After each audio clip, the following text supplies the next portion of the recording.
Welcome to the Derek O'Shea Show, where we discuss culture, news, politics, and more. Sit back, relax, and I hope you enjoy the show. Be sure to tell your friends and family about the revolution.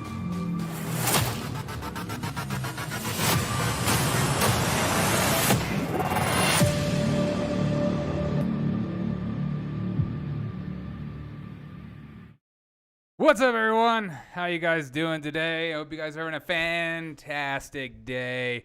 Let's just check in with some of the news, what's going on with the news before we get started into this wild and crazy night. We begin in New Jersey following catastrophic damage from Ida. 25 people have died in this state alone. MSNBC anchor Yasmin Vesugian is in one town where residents are recovering from historic flooding and are just now getting a first-hand look at the damage. Lindsay, so I'm in Manville, New Jersey, which is about an hour outside of New York City. They had an extreme amount of flooding here. The water just receding today. A lot of folks weren't able to return to their homes until today because there was a combination of both high tide and all the amounts of water that they had here. This area is actually surrounded on three sides by water. So you got two rivers and a stream as well. They've dealt with a lot of flooding. First time going live on a Friday night, so I assume it's not going to be a huge attendance, but we're having have fun. We're going to have fun with it. We're going to call some people later. Electrical and gas. We saw a wedding hall down the street as well. That is no longer completely incinerated because of that deadly combination. And then we're seeing homes like this, where the foundation has completely collapsed on itself. Vincent, a little crazy. Home said he was actually in the basement when the foundation collapsed, trying to rescue his dogs, bring them upstairs. Dude, can you imagine being in this basement? He was so scared he had to scramble to get upstairs. His dogs made it to safety. And then his family, his three kids, his wife's father, and him, and the dogs were able to get out safely, wife's father, thank God, by canoes, by boat, because the water levels were just so high. But I mean, you can tell this home is going to be uninhabitable for quite some time, and who knows what type of residual damage there is because of these persistent water levels. And a lot of folks obviously asking the question of what next. This state alone had 25 deaths. From what we know in this town of Manville, everybody was able to stay safe, keep their lives intact, thankfully, but nonetheless, their belongings gone. Their house is completely ruined. Not sure where they're going to go. And while the bigger conversation is happening of climate change and infrastructure and reforms that need to be done to keep people safe and keep this from happening again, the local conversations are, where do I live? Where are my kids going to go to school? And how do we recover any of this? Lindsay, so are you guys affected by any of this? A lot of folks. Shout out to the people out there. President Biden is touring storm-ravaged Louisiana by land and by air today. NBC News reporter Vaughn Hilliard is in Helma, Louisiana. So Vaughn, President got a few people waiting for people to come in right now. The hardest hit areas in Louisiana. He also spoke with reporters as he was touring LaPlace. What did he say? Yeah, President Biden is spending multiple hours here on the ground across this greater New Orleans area. We're in Houma, Louisiana, but the president right now is currently in LaPlace, which is about 55 miles north of us, as well as north of New Orleans, which just speaks to the scope of this storm here. He's talking about not only the environmental impact, but he's talking about infrastructure, roads, bridges, essentially the entire system we are watching now when we're talking about a congressional piece of legislation that is intended to shore up the very type of infrastructure that we have seen be faulty here, particularly when we're talking about power. You know, there are still nearly 1 million people without power here across the greater New Orleans area here, which hits right at that heart of the very conversation about infrastructure. Take a listen to the president just a bit ago address this situation. I know you all are frustrated about how long it takes to restore power. Yes. It's dangerous work. 25,000 linemen from around the country have come here to Louisiana to help. Crews from 32 different states are helping. And 2 of them lost their lives in the process of trying to get power back up.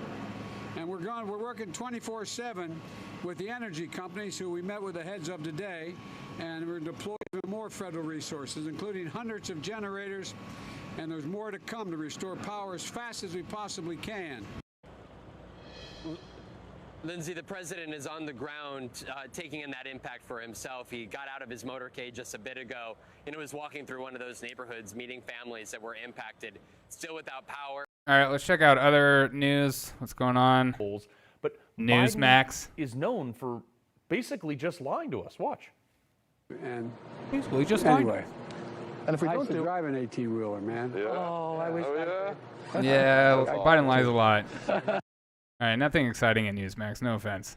When President Biden was hoping to start widely delivering COVID-19 booster shots to Americans, but both the CDC booster and the shots. FDA Are you guys going to take any they booster need shots? more time Let me know in to the study chats the below. data from the makers of the vaccine. Moderna, for example, just finished turning in theirs today. If the recommendation is needed to get an additional dose, we don't know which populations and we don't know when. What is going on with 6 months, 8 months, 10 months. We don't have all of that data yet. At the CDC tonight, they're also underlining their new holiday weekend travel warning for the estimated 38 million Americans trying to get away, saying that if you haven't yet gotten the vaccine, you should stay home. First and foremost, if you are unvaccinated, we would recommend not traveling. The numbers are keeping public health officials up at night. More than 1,000 Americans are now dying from COVID-19 each day. The worst we've seen in nearly 6 months. The wife of 47-year-old Carlos Chavez says he did not have to die. She says that the youth football coach from Southern California was unvaccinated because he was afraid of possible side effects from the drug. He needs to get vaccinated. In my case, it saved my life. Unfortunately, my husband not being vaccinated, it cost him his life. The number of children getting sick and needing to be hospitalized is also growing, and there are millions of children heading back to school next Tuesday. At 2 grade schools and a high school in Miami, students lost 3 of their favorite teachers. The local teachers union reports that all 3, including high school teacher Michael Thomas, were unvaccinated. This devastated me because he didn't see what's going on RT among News. The Afghans, that powerful levels of corruption. The government was just like, how you guys doing tonight? How you feeling?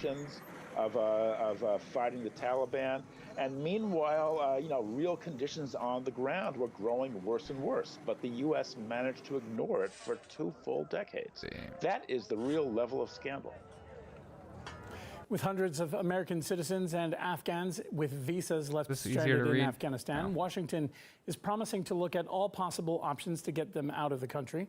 But it's not the only problem the U.S. has left behind after 20 years of conflict.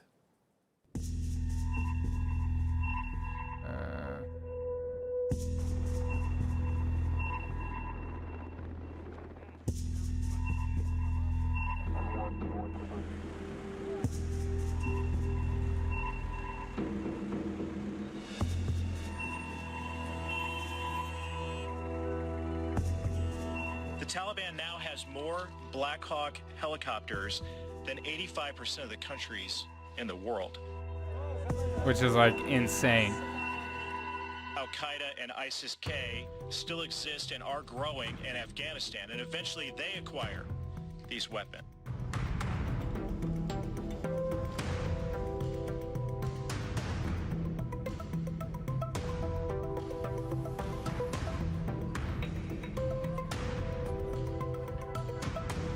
Of every member behind me is a veteran. We now have Americans stuck in Afghanistan, the Taliban in charge, with more weaponry than they've ever had in the past, and a border that is open.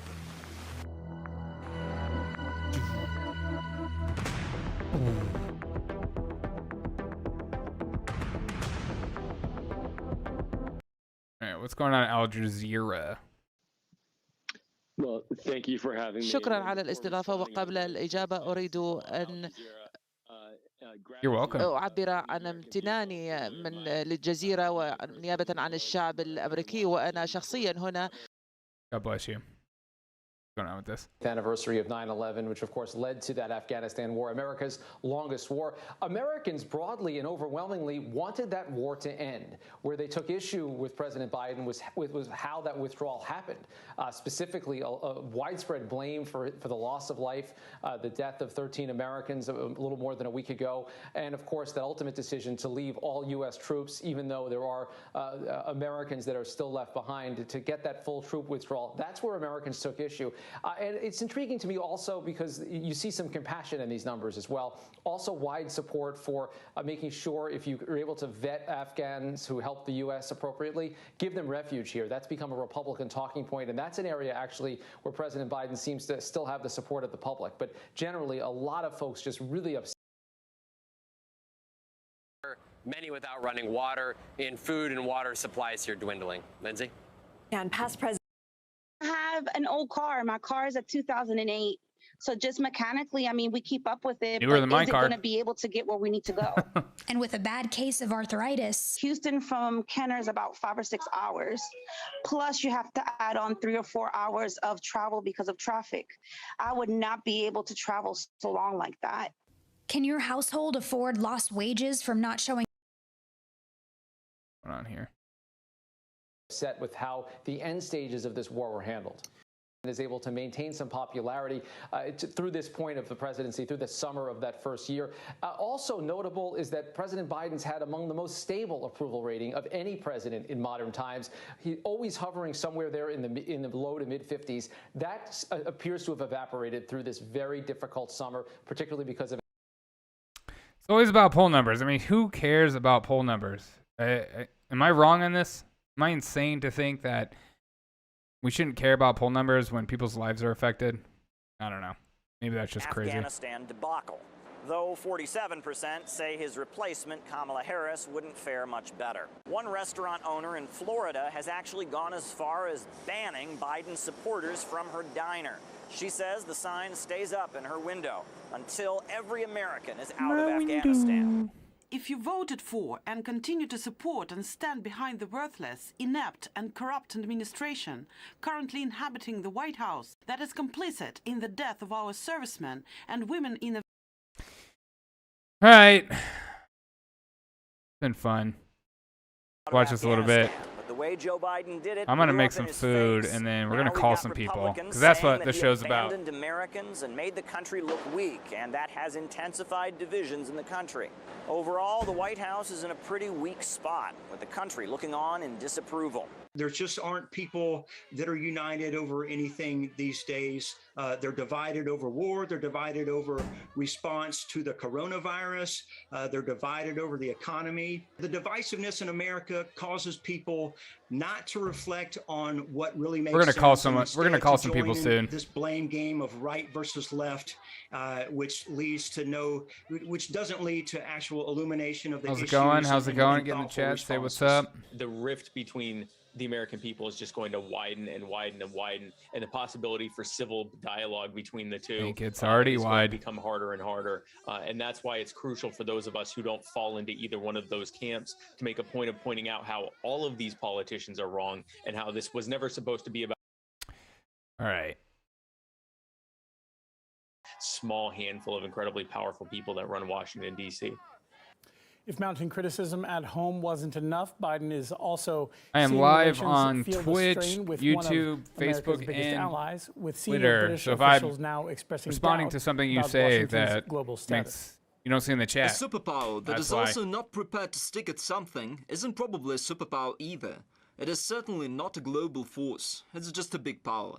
What we've been seeing since the chaotic scenes of the NATO Western withdrawal from Afghanistan, those scenes at the airport, all of them really combining to lead to a blame game, people pointing the fingers at each other from within what is increasingly a fractured, not just NATO, but so-called special relationship that we've heard so much about over the past few decades between the UK and the US. And now those very different assessments and pronouncements of the situation really playing out in public. It's been clear for many months that the situation could it's been clear. Go very fast. Truth is, this did unfold more quickly than we had anticipated. The British Prime Minister Boris Johnson has been under a lot of pressure domestically, but again... How you guys doing today? What's up? Get in the chat, say what's up. Where should we call first? Should we call LA, Chicago, or New York? Let me know your thoughts below.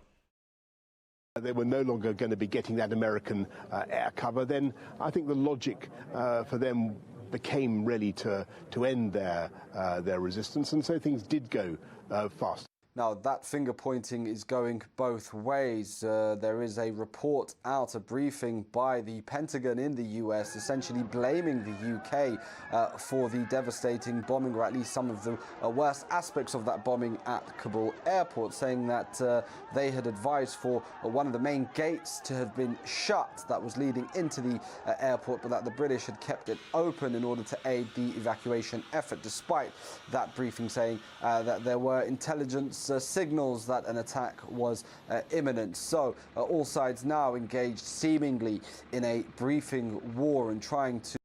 What are you guys' thoughts on the whole Afghanistan debacle? You guys think it was smooth, terrible, great? ...in public eyes as possible. Britain is not alone in questioning future reliance on the U.S. Top EU officials also say that they can't bank on America's military muscle and that the bloc should develop its own defense capabilities. Afghanistan has shown that the deficiencies in our strategic autonomy comes with a price. We need to increase our capacity to be able to act autonomously when and where necessary, and not to be dependent on the choices made by others, even if these others are our friends and allies. One idea is emerging strongly. The EU needs its own army. This shot of her walking in the wood, in the wind. Isn't she lovely? Isn't she wonderful? Isn't she? Whoa, who's this guy? The lie. The Americans lied to their people. The European Union must improve Europe's defense as a pillar inside NATO. Finally, we have to know the limits of our capacities and very carefully analyze the EU possibilities. Those voices only echoed what some EU... Isn't she lovely? Isn't she wonderful? She's a dancing queen. Got the wind. That the EU must strive for greater decision-making autonomy. How you guys doing? Where should we call first? Where should we call? Must reflect Chicago, openly, LA, or New York? Clear-eyed on a new stage in join the collective game show. Security and defense capabilities. While there might be renewed whispers of an EU army or even a common defense policy, how likely is it? How long has she been walking on this road? Current talks in Brussels have been focused on a muted, rapid reaction force to intervene in international crises. But previous efforts to join up military might have ended in failure.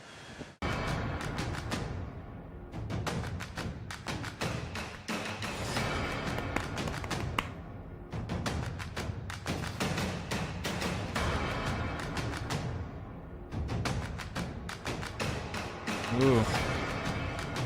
Get my foot over here. The reality of bringing this idea to fruition is even more complicated than that. A number of member states are skeptical of such plans. There are concerns that an EU military force would effectively duplicate the work that's already carried out by NATO, and that this could further strain relations with the US. The EU is not a credible substitute for what NATO represents. You will not see any appetite for the European army amongst member states. And some defence experts say the dream of an EU army is a non-starter.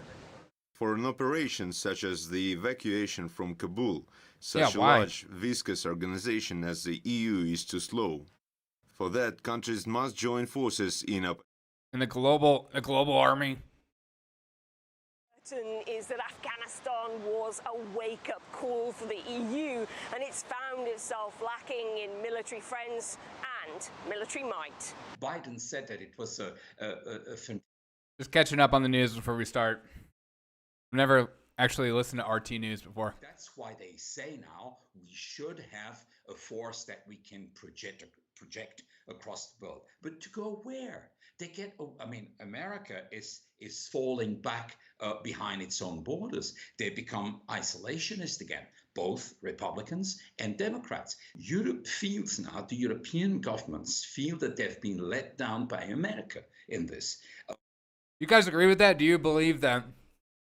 Have you became isolationists now? Do you feel like that maybe we shouldn't go into other countries anymore? I mean, should we even like pull our bases? I mean, should we pull our bases from like Korea, Germany, Guam? Let me know your thoughts on that. City of Vladivostok. Действительно, это катастрофа. What's happened in Afghanistan is indeed a catastrophe.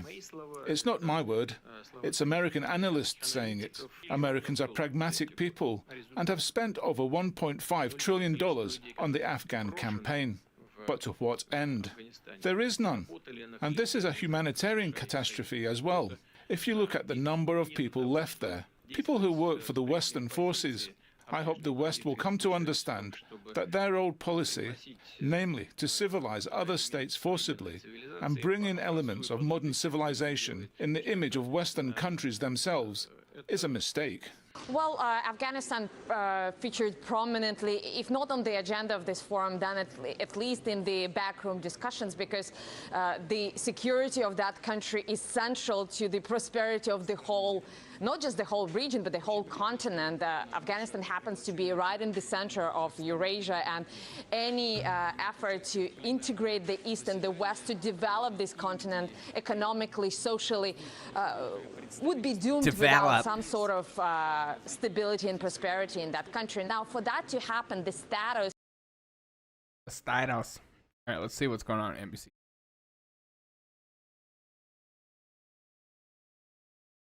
It's noble.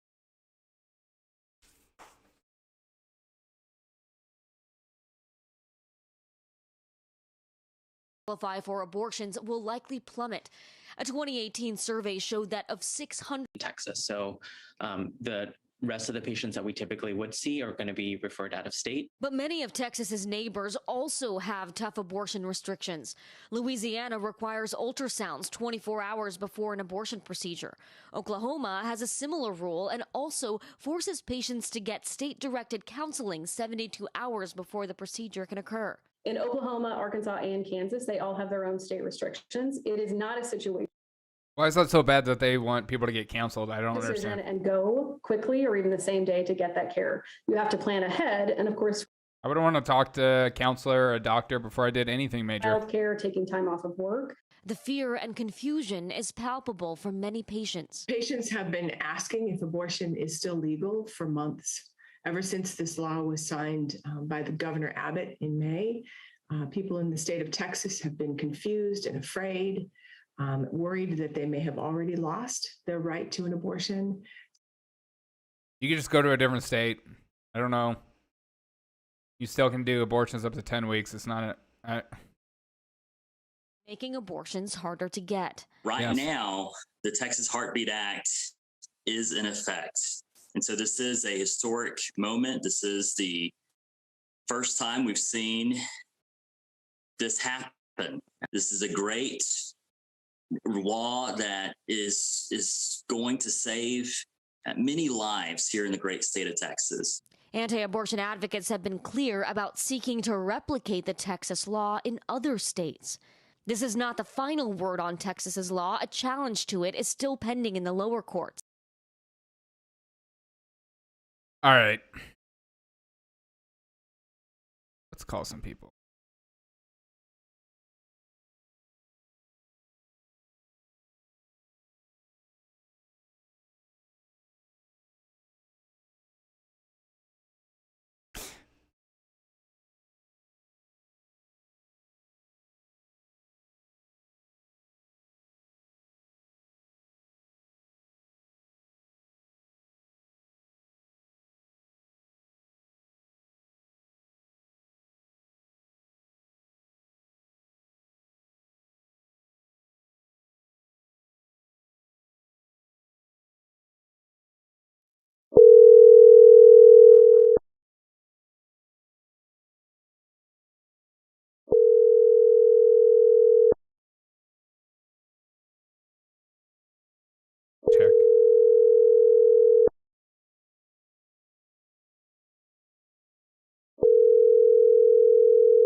Your call has been forwarded to...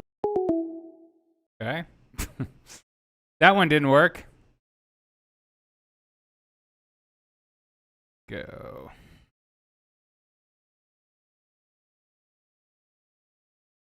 Let's try one more. Let's do another one.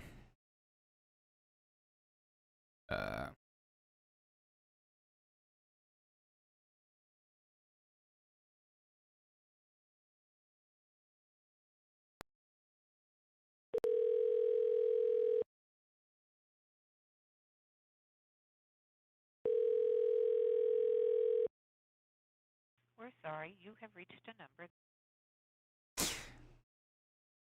All right. So far, so good.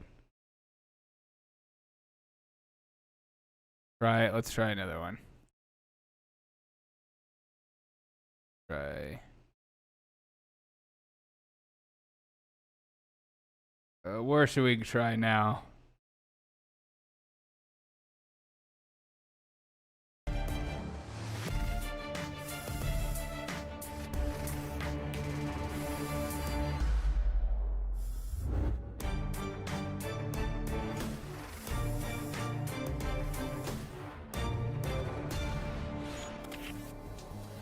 Welcome to Crosstalk, where all things are considered. I'm Peter Lavelle. In the wake of the second high-level meeting, where does the fraught China-U.S. relationship stand? The first meeting in Anchorage, Alaska, was an embarrassing failure for Secretary of State Blinken. At the second meeting, the Chinese presented the Americans with a set of demands. It would seem the stage is set for real negotiations and not just theatrics.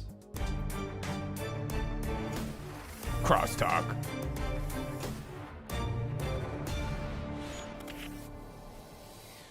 Cross-talking China-U.S. relations, I'm joined by my guest, Tom Watkins in Northville. He is president and CEO of TDW and Associates, a global business and educational consulting firm. In Knoxville, we have Sarah Xu. She is a visiting scholar at Fudan University. And in Beijing, we have Einar Tangen. He is a political and economic affairs commentator. All right, crosstalk rules in effect. That means you can jump anytime you want, and I always appreciate it. Let's go to Einar in Beijing. Right before the second summit, or earlier this week, Chinese media was expressing that the U.S. is looking for or creating imaginary enemy out of China. And it was actually said during the high-level meeting.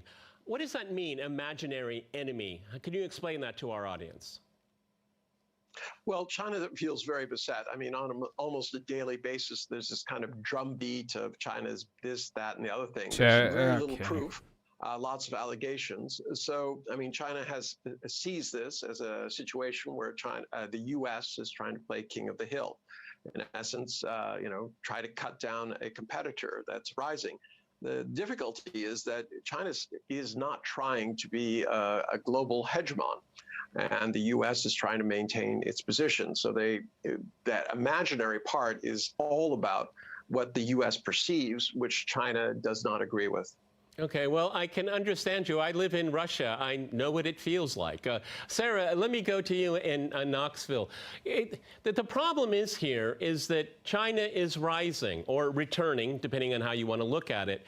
And it's the very fact that it is rising is a threat or a challenge to American hegemony. And that's why I said in my introduction, it's time to start negotiating. This is a reality. China is not going to suddenly stop developing, and it has no reason to listen to what the United States says, particularly when it comes to its internal affairs. So, I mean, this is just kind of like light this guy up. China is rising, and the very fact that it is rising is, from Washington's perspective, a threat to its hegemony. Why the U.S. should be hegemonic, well, that's a different question. Go ahead, Sarah.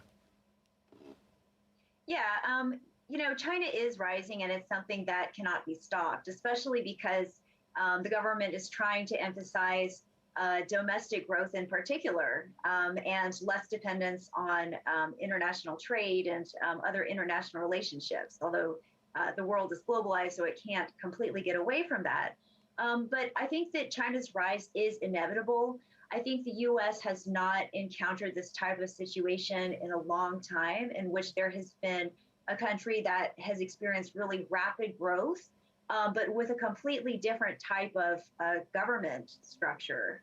And some of the objections that the U.S. has are against the type of economy that China has, that it does interfere in the economy simply because it is a socialist market economy. And that's something that the U.S. has gladly overlooked for some time. But I must say there are some real issues between the two countries that must be worked out. Perhaps some will not be worked out easily, such as human rights and the crackdown in Hong Kong. But other issues could be worked out, particularly the technology issue and the U.S.-China trade. What do you guys think? That really need to be discussed at the highest levels.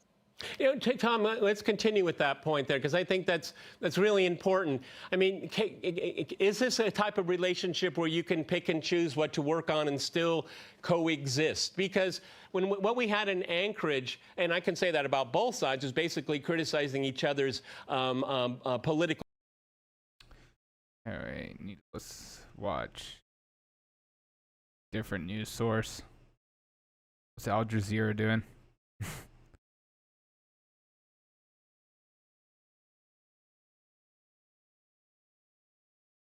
All right, I'm going to try to do something different.